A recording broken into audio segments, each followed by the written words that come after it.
ఒక్కసారి కొమ్మూరి గోల్డ్ కి కాల్ చేయండి. తాకట్లో ఉన్న మీ బంగారాన్ని విడిపించి మార్కెట్ ప్రైస్ కి వాళ్ళు కొనుక్కుని మిగతా డబ్బులు మీకు ఇచ్చేస్తారు.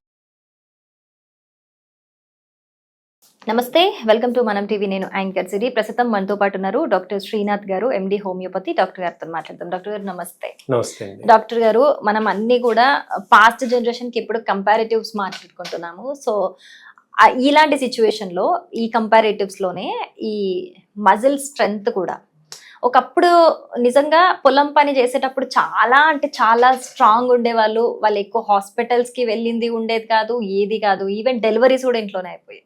కానీ ఇప్పుడు ఎన్ని హాస్పిటల్స్కి వెళ్తున్నా ఏమవుతున్నా కూడా ఈ క్యాజువల్ గా మజిల్స్ కి సంబంధించిన పెయిన్స్ కూడా ఎక్కువ అవుతున్నాయి. దట్టు చిన్న ఏజ్ లో కూడా వస్తూ ఉండడం రేర్ గా చూస్తున్నాము.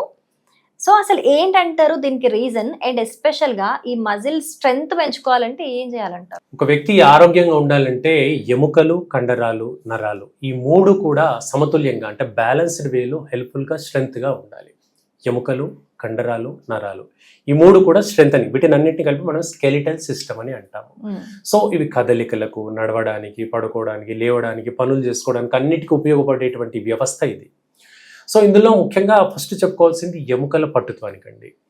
ఎముకలు పట్టుత్వం దృఢంగా గట్టిగా ఉండాలంటే తీసుకునేటువంటి ఆహారంలో ఎక్కువగా రాగి కంటెంట్ ఉండేటువంటివి తీసుకోవాలి. రాగి ముద్ద అని మేము వింటుంటాం. రాగి జావ కావచ్చు, ముద్ద కావచ్చు, ఇది ఒక పూట భోజనంలో ఖచ్చితంగా తీసుకోవాలి.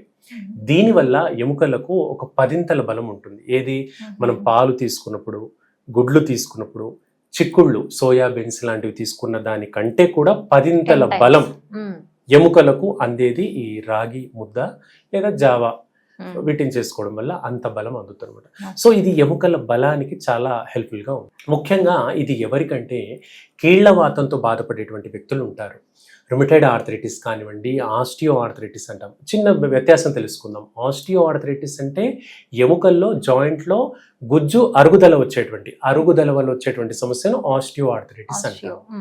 కీళ్ల వాతం వల్ల వచ్చేటువంటి వాటిని రుమటైడ్ ఆర్థరైటిస్ అంటాము.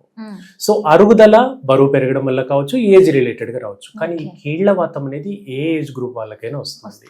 అలాంటి వ్యక్తులకు ఇటువంటి మనం చెప్పుకున్నటువంటి డైట్ తీసుకుంటే కీళ్ల వాతం లక్షణాలు అదుపులో పెట్టుకుంటూ స్ట్రెంథనింగ్కి హెల్ప్ఫుల్ గా ఉంటాయి.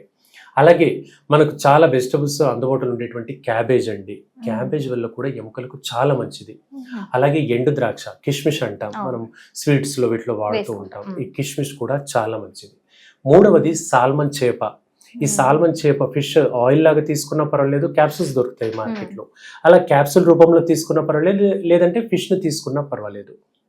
ఇవి కూడా ఎముకల దృఢత్వానికి చాలా హెల్ప్ఫుల్గా ఉంటుంది. వీటితో పాటుగా మనం వాల్నట్స్ తీసుకోవడం వల్ల కూడా ఎముకలు చాలా పట్టుత్వంగా ఉంటాయి. నువ్వులు ప్రతి ఇంట్లో ప్రతి చోట అవైలబుల్గా ఉంటాయి నువ్వులు.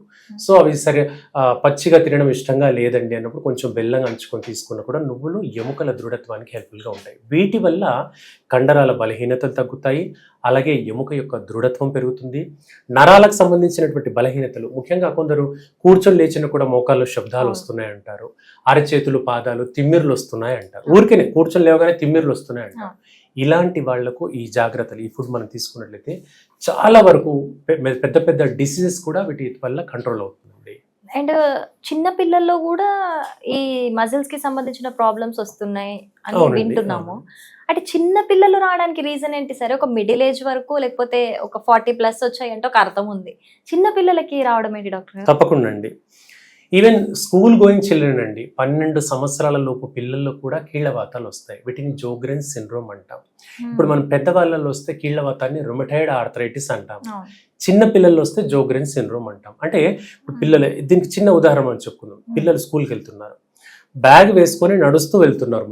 ముందుకు ఇట్లా స్ట్రైట్ గా నడుస్తూ వెళ్తున్నప్పుడు కాలు స్ట్రైట్ గా పడకుండా క్రాస్ గా పడుతుంది. క్రాస్ గా తీసి కాలు ముందుకు వేస్తారు. అలాగే మెట్లెక్కేప్పుడు, దిగేటప్పుడు విపరీతమైనటువంటి తుంటి నొప్పి, హిప్ జాయింట్ లో పెయిన్ అంటారు. ఈ లక్షణం ఉన్నట్లయితే మనం అశ్రద్ధ ఎట్టి పరిస్థితులు చేయొద్దండి. ఇవన్నీ పిల్లల్లో కీళ్లవాత లక్షణాలు. ఇక మీరు అడిగినట్టుగా కారణం ఏంటి అంటే ఆటో ఇమ్యూన్ వ్యాధులు అంటాం. అంటే జన్యుపరమైనటువంటి సమస్యల వల్ల కొన్ని జెనెటిక్ డిజార్డర్స్ ఉంటాయండి.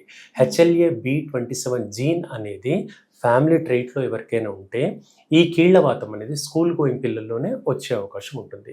అప్పుడు ఎక్కువ కాలంగా పెయిన్ కిల్లర్స్ అని, స్టెరాయిడ్స్ అని వాడకుండా హోమియోపతి మందులు వాడుకున్నట్లయితే చాలా చక్కగా ఈ సమస్య నుంచి బయటపడవచ్చండి. ఓకే, రైట్ డాక్టర్ గారు, థ్యాంక్ యూ సో మచ్.